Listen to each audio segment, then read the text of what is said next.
ಯಾರನ್ನ ಪಾಕಿಸ್ತಾನ ಜೈಕಾರ ಕೂದ್ರೆ ನಮ್ ಪವರ್ಸ್ ಕೊಡಿ, ನಾವು ಪೊಲೀಸ್ ಪವರ್ಸ್ ಕೊಡ್ತೀವಿ. ಯಾರು ಪಾಕಿಸ್ತಾನ ಜೈಕಾರ ಕೂತದಿಲ್ಲ ಅಲ್ಲೇ ಶೂಟ್ ಅಂಡ್ ಸಿಟ್ ಆರ್ಡರ್ ಅಂದ್ರೆ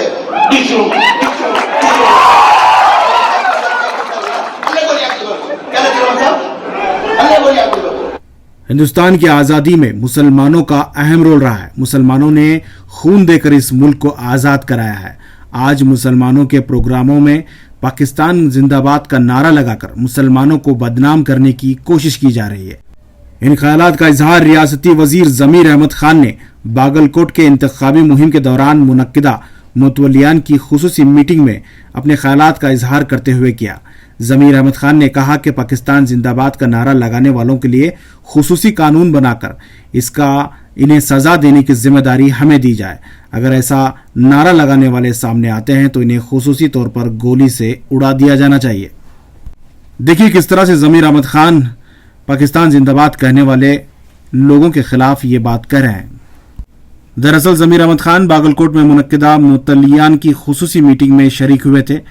ज़मीर अहमद खान की सदारत में मुनक्किदा इस मीटिंग में बागलकोट पार्लिमानी हलके के उम्मीदवार मोहतरमा संयुक्ता शिवानंद पाटिल मौजूद रहीं। इनके हक में ज़मीर अहमद खान ने मुहिम चलाई।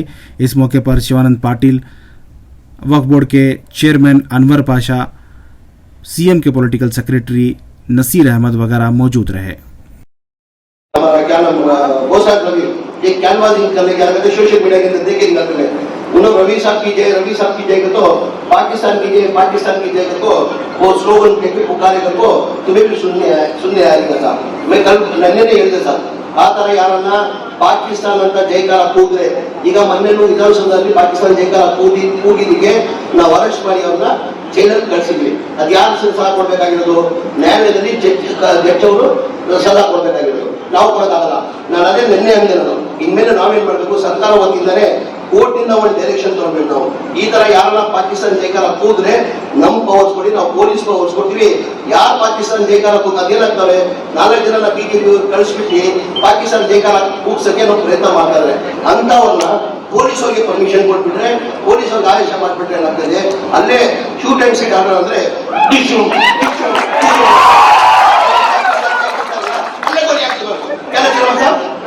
ಅಲ್ಲೇ ಗೋಲಿ ಹಾಕ್ಬಿಡ್ಬೇಕು. ನಾವು ಯಾರು ದೇಶದ್ರೋಹ ಇಲ್ಲ सर। शिवानंद पाटिल साहब, ये देश आजाद होने के वास्ते हमारे बुजुर्ग गेट ऑफ इंडिया में जा होते को तुम्हें लिस्टन के अंदर नहीं, देश आजाद होने के वास्ते 70% हमारे बुजुर्ग शहीद हो गई। उसके अंदर खासकर मुसलमान जो शहीद हो गई ना, उन्हें पीठ पे नवे सीने में गोली पड़ा। ये देश हमारा